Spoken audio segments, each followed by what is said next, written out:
All right, guys, coming at you with another episode, a PM episode of Crushing Fantasy Football. Like I said, I'm going to start posting on this channel a lot more because we're full swing fantasy football mode now. So I figured it was a good time to get at you with my quarterback rankings for the 2025 season. So I'm going to get right into it, starting with the first player on my list, and that's Josh Allen. Now, this is a guy who every single season for the past 5 years has been a top 1 or 2 overall quarterback in fantasy. There is nobody who has replicated this kind of production at any position in fantasy over the past 5 years. Josh Allen is the most not only consistent quarterback in fantasy, but the most consistent player in fantasy overall. This dude is an absolute monster. There's nobody who can touch his upside or his floor ceiling combination at the quarterback position.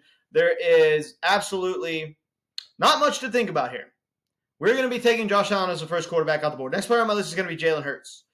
Now, this is going to be a guy who, he's going to get in the end zone 10 plus times with his legs. He does it every single season. We were a little bit worried about Saquon siphoning a lot of his scoring opportunities and, taking away from his ability to get in the end zone with his legs. Wasn't the case last year. The offense is so freaking efficient, and they're in the red zone so often that even though Saquon is going to take some of those goal line opportunities away from Jalen Hurts is still probably going to get you 10-plus rushing touchdowns. If you look at the implied Vegas totals, they usually project him out to get over 10 rushing touchdowns every single season. This dude has the upside to give you a rushing touchdown on average every game. The ceiling is through the roof. He could easily be the quarterback one. He obviously has 2 very good passing weapons to throw the ball to. Well, really 3. We have A.J. Brown, Devontae Smith, and Dallas Goedert. This offense is absolutely loaded. There's really nothing to think about here. If you're not able to get Josh Allen, you're taking Jalen Hurts as the number 2 quarterback off the board. I don't care what the consensus rankings say right now. Nobody other than Josh Allen should be going ahead of Jalen Hurts at the quarterback position. Next player on my list is going to be Jayden Daniels. Obviously, has a massive rookie breakout. Now, obviously, I have to have Jalen Hurts ahead of him because we have a much bigger sample size with Jalen Hurts, right? Jayden Daniels comes in, absolutely awesome as a rookie. I think he's going to replicate it in his sophomore year. I really do. This dude has the rushing upside. That's a very big reason for that. A lot of times when quarterbacks break out in their rookie year, but they're all arm, they don't tend to replicate the awesome season. Now, granted, a lot of his production was through the air. I think he's going to do it again, but he also gives you that rushing upside to back it up. So I think this dude is an absolute money pick for fantasy. I have him as my number 3 quarterback going off the board. Next player on my list is going to be Patrick Mahomes. This is obviously going to be way higher than a lot of people have Patrick Mahomes on their list. I don't understand why, though. This dude has been a top 5-6 NFL fantasy quarterback every single season until just the past 2 seasons. But the point is we have a 7-year sample size. 5 out of those 7 years, he was a top 5 or 6 overall quarterback. Now he has arguably more passing weapons than he's had in a long time. We've got Hollywood Brown coming back and healthy. He was pretty much hurt all last year. We've got Rashee Rice coming back and healthy. We've got a second-year Xavier Worthy, Travis Kelce. My gosh, this offense is going to function on a completely different level this year than it was last year. Last year, they were playing ball control. This year, they're going to sling the ball a lot more. Look for Patrick Mahomes to absolutely break out.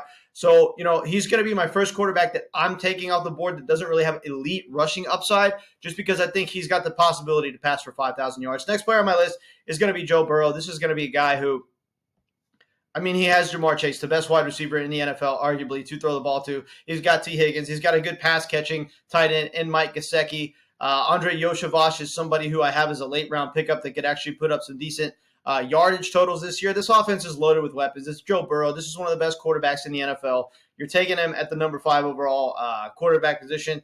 That's my recommendation anyway. Next player on my list is going to be Lamar Jackson. Now, obviously, this is a little bit lower than Lamar Jackson's finish from last year. This is a little bit lower than most experts are projecting out Lamar Jackson for this season. But a reason that I have him a little bit lower is because I really don't expect him to replicate the passing numbers that he had last year. He was putting up like MVP passing numbers.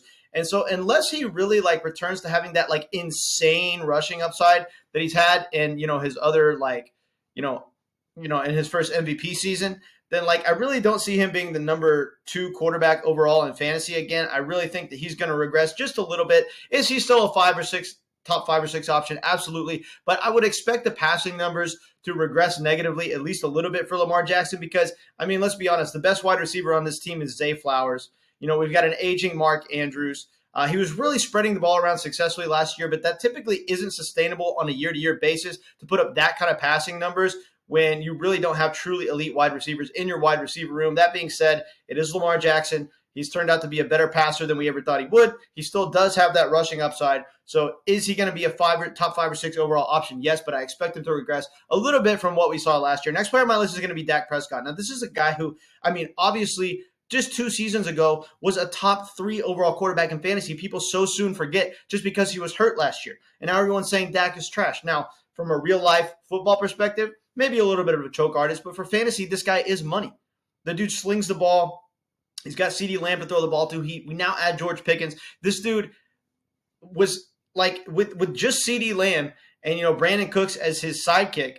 This dude was able to be a top 3 overall quarterback in fantasy just 2 seasons ago.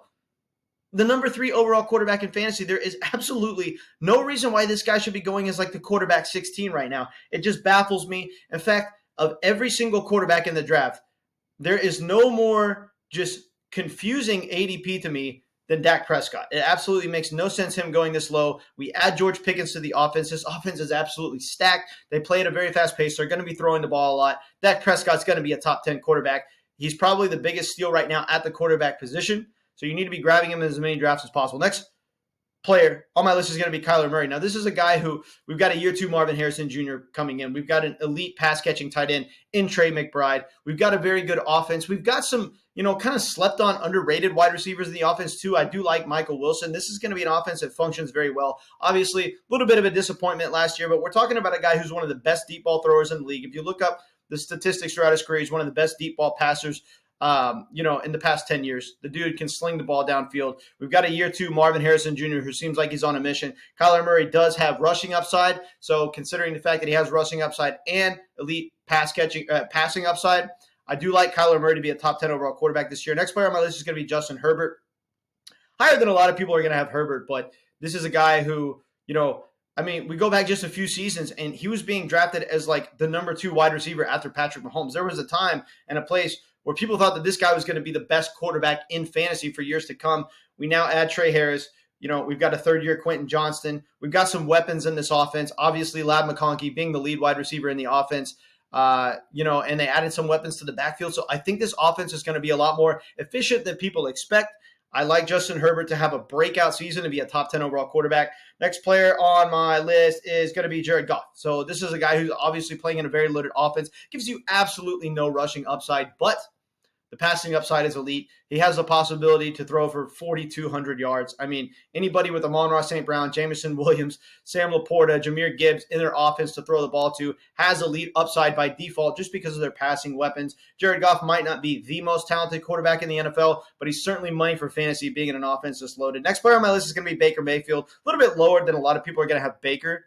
But look, this is a guy who outperformed expectations significantly last year. In fact, it was just 2 seasons ago that I was hyping up Baker Mayfield and telling people that he's being slept on, and everybody called me crazy. People were saying they're going to unsubscribe to my channel because I'm saying that Baker Mayfield is a slept-on quarterback and he's going to be way better than expected, especially in Tampa. That turned out to be exactly what happens, and now people are telling me that I'm crazy for not drafting Baker so high. So it's funny how it comes around like that. But the bottom line is Baker Mayfield does not have rushing upside. Odds are his passing numbers regress negatively. Now, granted, they drafted Emeka and Buka. They still have Mike Evans and Chris Godwin. This is a very loaded offense. I still expect them to be good. And I have him in my top 12 list of overall quarterbacks. So anybody that's saying I'm disrespecting Baker, I still expect him to be very good. And in fact, if you're going with a build where you're drafting all the other positions early, you can function and have a good team with Baker Mayfield as your quarterback 1. It's just that I don't put him up here with the super elite quarterbacks. You know what I'm saying? I expect him to go downhill a little bit from what he did last season. Still going to be very good. I like Baker Mayfield. Next and final player on my list is going to be Justin Fields. This is a guy who obviously gives you the extreme rushing upside. We know that what he can do with a wide receiver 1 in his offense. I mean, we saw it in the years with DJ Moore. I mean, this dude with an elite wide receiver 1, which he has in Garrett Wilson, can be very, very good for fantasy purposes. He can put up good passing numbers. Obviously, his rushing upside is up there with, Lamar Jackson and, Jaden Daniels and guys like that. I don't want to put it up there with Jalen Hurts because he doesn't have the ability to get in the end zone as much. The offense isn't going to be as good as the Eagles offense. So, not really the same rushing touchdown upside, but he has the same rushing talent and abilities as any other rushing quarterback in fantasy. And he has a wide receiver 1 to throw the ball to in Garrett Wilson. I like the Jets offense to be better than expected. I like Justin Fields to be a top 12 overall quarterback. All right. Appreciate it, guys, and catch you later.